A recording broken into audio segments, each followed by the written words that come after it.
Well, what's up, guys? Thanks for joining me. Just want to talk to you for a brief moment about a concept that I've been chewing on, thinking about. I wrote it down on a notepad in my kind of like journal prayer book thing that I have that I refer to every week. And it's been something that's been a good like challenge point for me.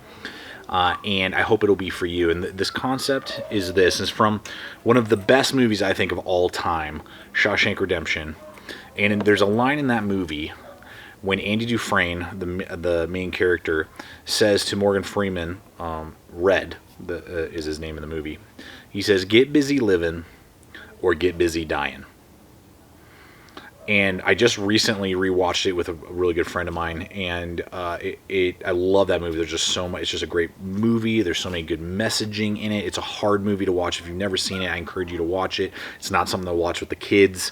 There's a lot of profanity in it. It's a prison movie it's placed in the late 1940s and through, I think, until the 60s. And I think it's based on an actual prison. I don't think it's a true story, but I think it's based off a Stephen King novel, even though it's not scary in any way. But it's a hard movie to watch. There's a lot of like prison stuff in it. But if you feel like that's something that you might be interested in, I encourage everyone to watch it. It's got a great message behind it. It's just a really, really good, well acted movie. But this idea of get busy living or get busy dying, and that line has always kind of spoken to me, but I've kind of forgotten it in recent years, and it just really hit home with me in just the phase of life that I'm in right now. And so my question to you, and this is going to be kind of a back and forth, and I hope it just challenges you, I'm going to share with you today what's one thing in my life that I feel is alive and really living right now, and what's something that is dying in my life, and either I need to let die or breathe new life into it and do something about it. And that's really the point of that message, is get busy living or get busy dying.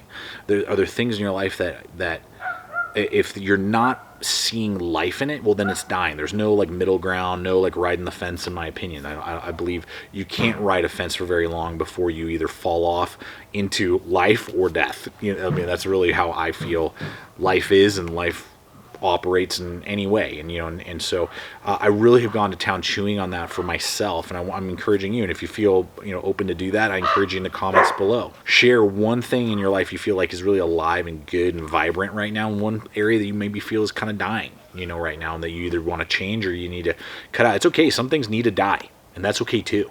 Sometimes we think everything needs to be alive and vibrant. It's like, no, it's not true. Sometimes certain aspects of our life we need to let go of and say goodbye to, and be like, okay, that needs to die in my life.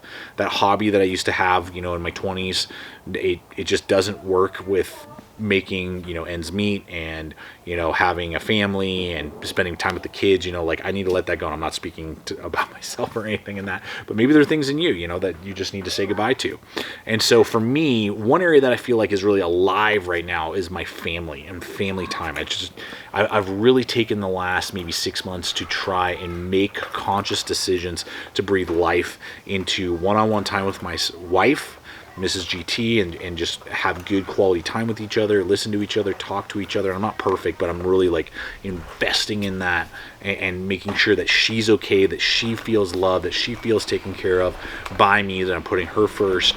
And then the next is GT Jr. comes marching over here. What's up, buddy? Yeah? You hanging out? What you working on?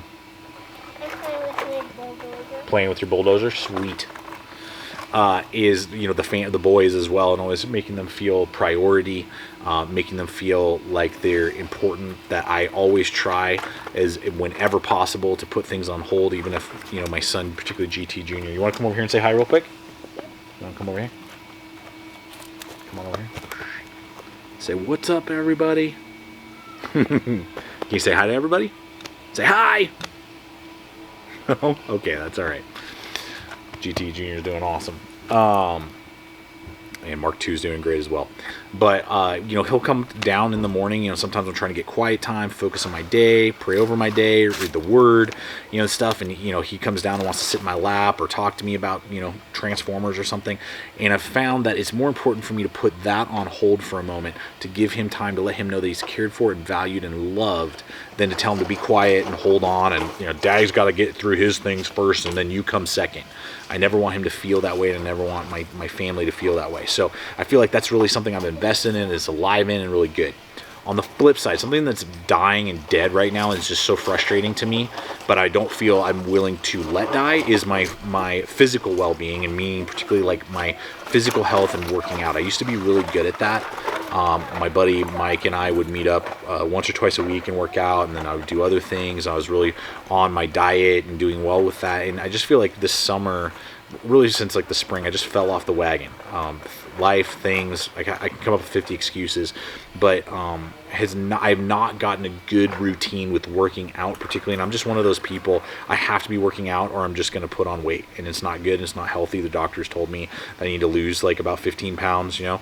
I'm like 215, I need to get down to like 200 is really what I need to get down to, and I flow between like 215 and like 220, and I'm just like always there. And at 6'2", that's not bad, but I know it's not good. And so I can only ride that fence so long before I'm either going to fall off and start being unhealthy and put on more and more weight, or really get busy living in that area.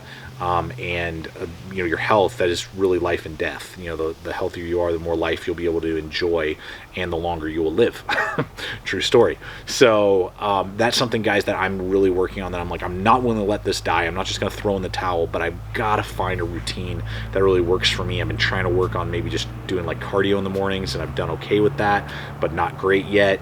I'm trying to get back on the wagon with watching my calorie counts and, you know, just eating better and stuff like that. And I think I eat well, but I need to eat better, you know, and it's the snacking and the in-betweens and the late night stuff that I need to just get a handle on and get control of.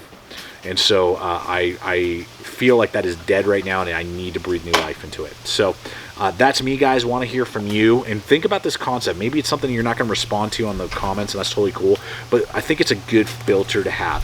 What in my life is alive, and I need to get busy living that, and what are the things in my life that are dead and are dying, and do I either need to breathe new life into that and get new focus, or do I just need to cut it off and let it go? Be like, I'm not going to worry about that, can't worry about it, and I'm not going to try and keep like puttering along in this area that just needs to be cut out, or that they're like, okay, my family life is dying right now, and that's not okay. My health is dying right now, and that's not okay. My finances are dying right now, and that's not okay. I got to change that. My spiritual well-being is not okay, and it's dying, and I need to breathe life into it. So, yeah, Shawshank Redemption is 5-star here at GT channel. Highly recommended. If you haven't watched it, watch it, and then think about that concept, guys, and love to hear your thoughts. Appreciate you. Thank you for all your support. Gotta say thank you to all of our PayPal supporters. Wow, when I gave the announcement for that, your outpouring has already allowed me to not only pay some bills on the family side, but also be able to buy a few gear items that I was not going to buy. So that's really awesome that you guys have really fueled that, and you'll see that in coming weeks, and you'll begin to see that. So I always appreciate you guys, regardless if you just watch and click and whatever, or if you want to support us by, you know, even like $5 a month or something like that through PayPal. The link is below. You guys are awesome. Thank you so much for joining us today. Subscribe, like, do all that jazz. You know what's going on. Always remember, stay equipped, stay prepared. See you out there.